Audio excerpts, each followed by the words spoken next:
Hello again, everyone, and welcome to Collocations Part 3.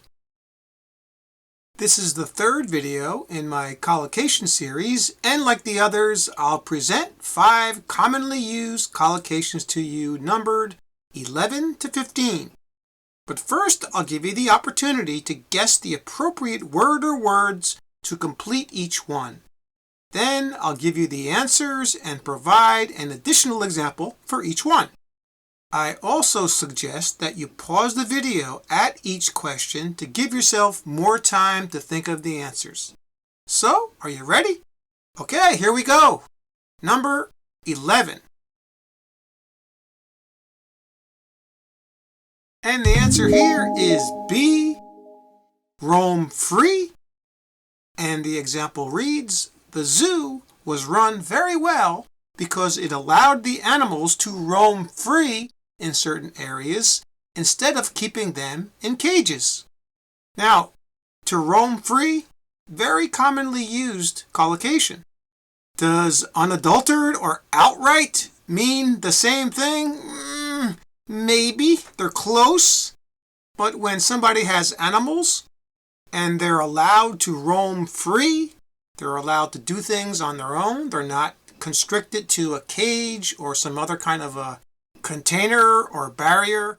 And that is exactly what this example is about. How the zoo didn't keep their animals in cages. They were allowed to roam free, meaning they could go wherever they wanted to.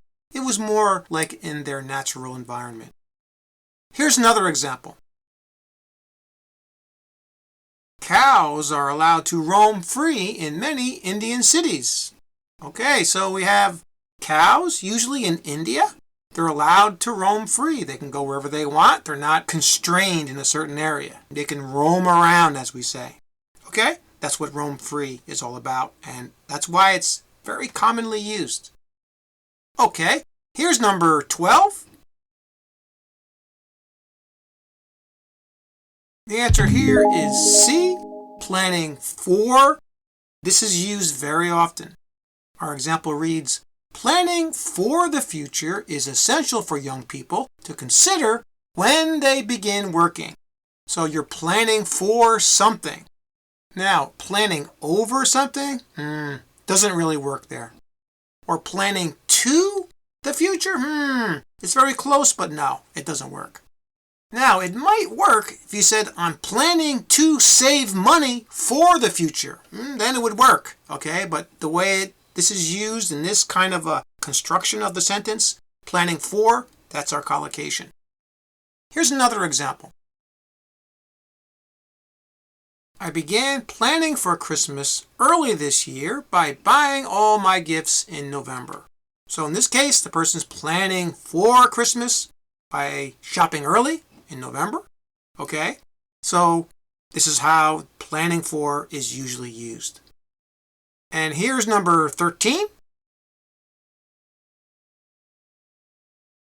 The answer here is B, difficult to manage. Our two other choices here, toilsome, that means difficult. Upstream, it's also difficult. But difficult to manage, that's a collocation that works. The example reads, my grandmother found it difficult to manage financially after she retired. Now, did she find it toilsome to manage? Probably. Means the same thing. Found it upstream?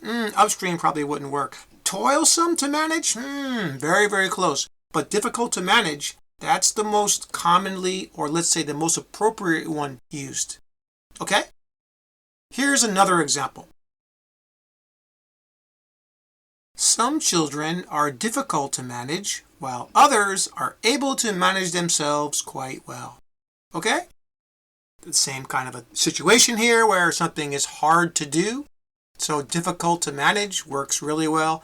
Some children are, as we know. Some can handle themselves quite well. All right, here's number 14.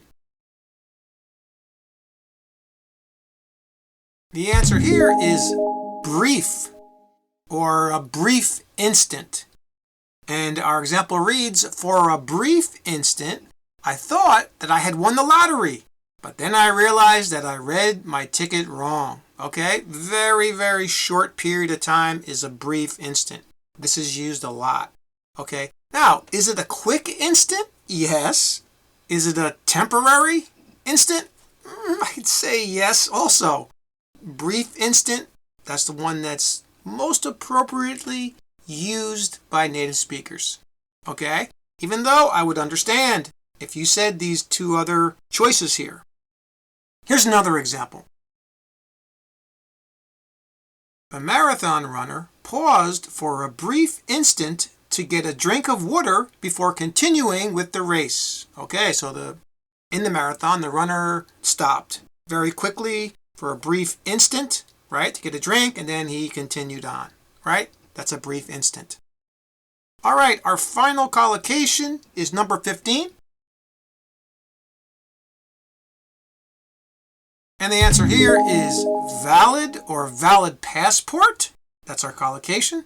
So the example reads, a valid passport is very important to have when you travel abroad.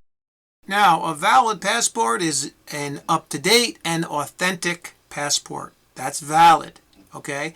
Yeah, is it a sound passport? Yes. Is it a logical passport? Well, I guess it's logical if it works for you, but valid passport, that's our collocation. Here's another example. All people entering our country will need a valid passport. All right, so your passport has to be authentic, has to be up to date. It's valid. It's good. It's a good passport. Okay, it's not fake. It's not outdated.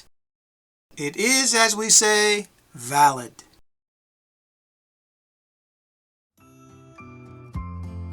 That's all for this video. Thanks again for subscribing. Please like and share this video if you get a chance. And do one more thing. Keep practicing. See you next time.